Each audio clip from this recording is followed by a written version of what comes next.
నా హిందూ మిత్రులు సహోదరులు అందరికీ నమస్కారం. ఈ యొక్క హిందూ సమ్మేళనం ఒక ముఖ్య ఉద్దేశం హిందూ ఐక్యత. హిందూ ఐక్యత దేని కొరకు అంటే దీని యొక్క అంతిమ లక్ష్యం దేనికి?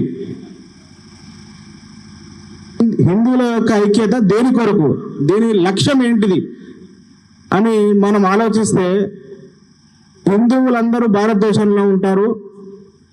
ఈ హిందువుల ఐక్యత వల్ల భారతదేశం విశ్వగురువుగా ఉండి, నేను ప్రస్తుత జరిగే ఒక ఎగ్జాంపుల్తో నేను ఈ యొక్క ఎక్స్ప్లెయిన్ చేయదలుచుకుంటున్నా. ఈరోజు ఇరాన్ మరియు అమెరికాకు యుద్ధం జరుగుతున్నది. దీని వలన మనం ఎంత సఫర్ అవుతున్నామో, మనం సిలిండర్ సమస్య కానీ మరియు పెట్రోల్ డీజిల్ ఎంత లైన్ కడుతున్నామో, ఎన్ని బ్యారెల్ దిగుతున్నామో మనందరం ప్రత్యక్షంగా చూస్తున్నాం. ఇదే సమయంలో మన యొక్క ఐక్యత ఉంటే మనం ఒక విశ్వగురువుగా మనకి హిందువుల ఐక్యత ద్వారా విశ్వగురువై ప్రపంచాన్ని శాసించే స్థాయికి రావాలని, వచ్చి $1 $90 ఉంది ప్రస్తుతానికి. అదే మన యొక్క ఐక్యత ఉండడం వల్ల $1 $90 వరకు వచ్చే అవకాశం ఉంటది. ఇది కేవలం హిందువుల ఐక్యతతోనే మనం ముందుకు 2047వ సంవత్సరం 100 ఏళ్ళ మన స్వతంత్రం జరుపుకుంటున్నాం. ఇటువంటి ఇంకా 25 ఏళ్ళు ఉన్నది. ఈ 25 ఏళ్లలో మనం ఈ యొక్క లక్ష్యాన్ని చేరుకోవాలని మనందరం ఐక్యత ఉండాలి. మనం ఇదివరకు ఇటువంటి సభలు, స్వాతంత్రానికి ముందు మనం ఇటువంటి సభలు చూసినాం.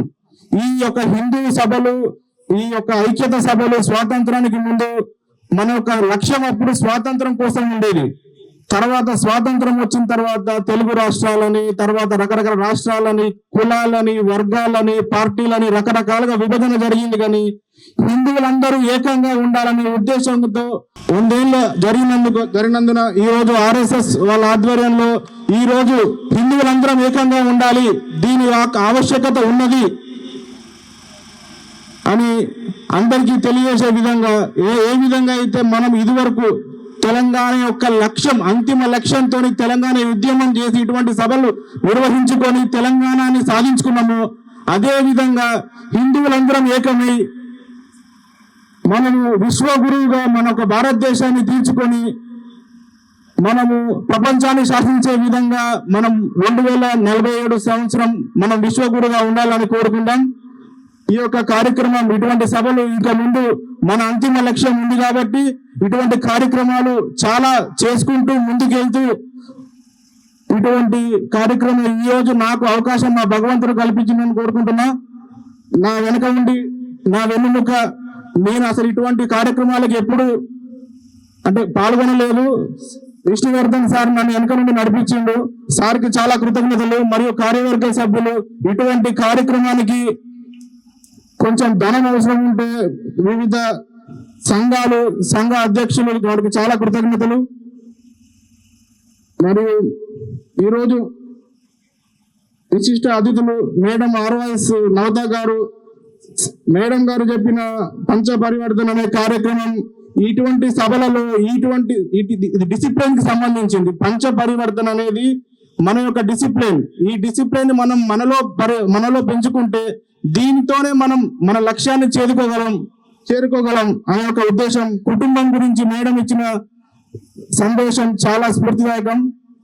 మరియు యాదిరెడ్డి సార్ ఇచ్చిన RSS గురించి, సంస్కృతి గురించి, మన యొక్క భారతదేశ చరిత్ర గురించి చాలా చక్కగా వివరించారు. చాలా ధన్యవాదాలు సార్. ఇటువంటి కార్యక్రమాలు మళ్ళా చేసుకుందాం. హిందువుల ఐక్యత వర్ధిల్లాలని కోరుకుంటూ ధన్యవాదాలు.